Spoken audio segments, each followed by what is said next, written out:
ரொம்ப நேரத்துக்கு அப்புறம் ஒன்று அடிச்சு. இப்போ தம்பி தான் போட்டேன் செட்டை. இப்போ கிடச்சி. ஆமாம், அது இழுத்துட்டு போயிடுச்சு. அதுக்கப்புறம் இப்போ தான் நாங்கள் பார்த்தோம். அதாவது செங்கல்பட்டு மீனவன், காஞ்சிபுரம் மீனவன், சென்னை மீனவன், எல்லா மீனவனும் சொல்கிறீங்க. ஆனால் தனக்குன்னு ஒரு பஞ்சு ஒன்று வகுத்துக்கிறேன்னு டக்குன்னு தெரியாத மாதிரி. இப்போ நீ எடுத்துக்க, மீனவன் வளரிப்பாண்டி மதுரையில் இருந்தேன்னு போடுவேன். ஏன்னா வளரிப்பாண்டி வளரி வீசுனா சும்மா கர கர கரன்னு போய் சர சர சரன்னு வரும். நச்சுன்னு பிடிச்சி கச்சுன்னு வைக்கணும். வாழை வளர்தோடையும் வளரிய இதயத்தில் வைக்கணும். இப்படி ஒரு பஞ்சு நமக்குள்ள வகுத்து வச்சுக்கிறணும்.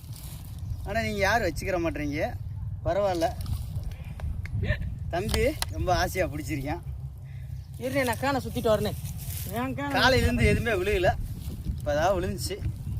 ஆமாம், பாப்பா இன்னும் எதுவும் கிடைக்குதான்றத பார்ப்போம். Wait and see. தண்ணிக்குள்ளே